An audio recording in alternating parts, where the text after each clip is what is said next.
Alright, 7.18. Let mu be sigma finite on x and nu be in mx.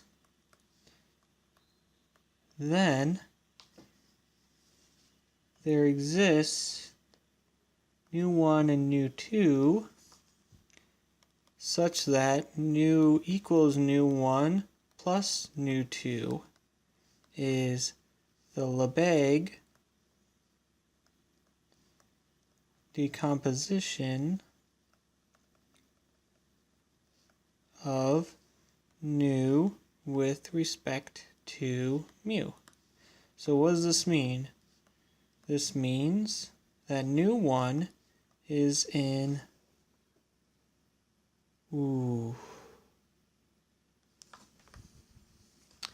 I wrote nu1 is in mx. I don't think I meant that. I meant to say nu1 is a complex measure, because remember, mx refers to complex Redon measures, and we're trying to prove that nu1 and nu2 are Redon measures. All we know about the Lebesgue decomposition is that nu1 is a complex measure. But anyways, so this is fine. So nu1 is a complex measure.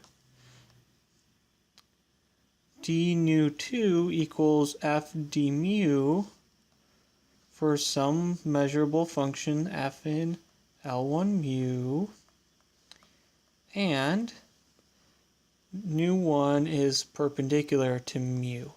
Well, was this mutually singular? Yeah, they live on disjoint sets. Yeah, you can go back and review that.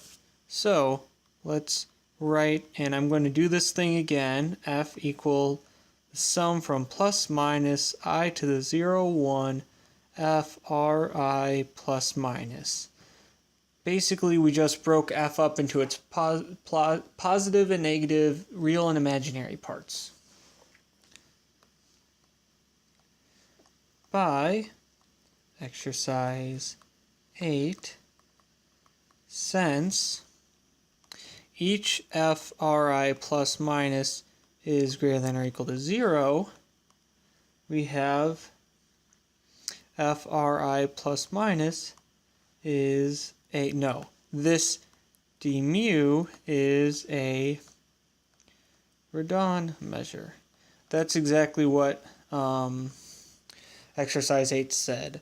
That if you have a positive function, or a measurable function which is greater than or equal to 0 on a sigma finite space, and it's in L1, then integrating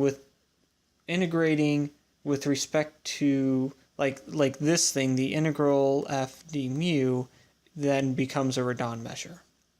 And if you want to work that out or like prove that, I hear there's this really good YouTube channel that has a solution to this.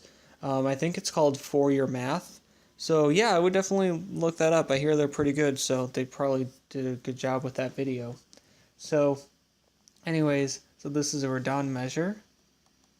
Hence, sum plus minus I minus 1, 0, whatever, blah, blah, blah, d mu. Well, this is just equal to f d mu. That's d nu2 is a Redon measure. And that's because the collection of Redon measures, here, I'll just write this. Because mx is a vector space. So this is just a linear combination of different elements of mx, and so it still belongs to mx. And then likewise, nu1 equals nu minus nu2 is a Redon measure. Perhaps I didn't mean likewise, but I meant for the same reason. This also follows from the fact that Mx is a vector space, because we knew the measure nu, we knew KNEW to be a Redon measure. So nu2 is also a Redon measure, and so nu1 is a Redon measure because it's just a difference of 2. So we've got this, and then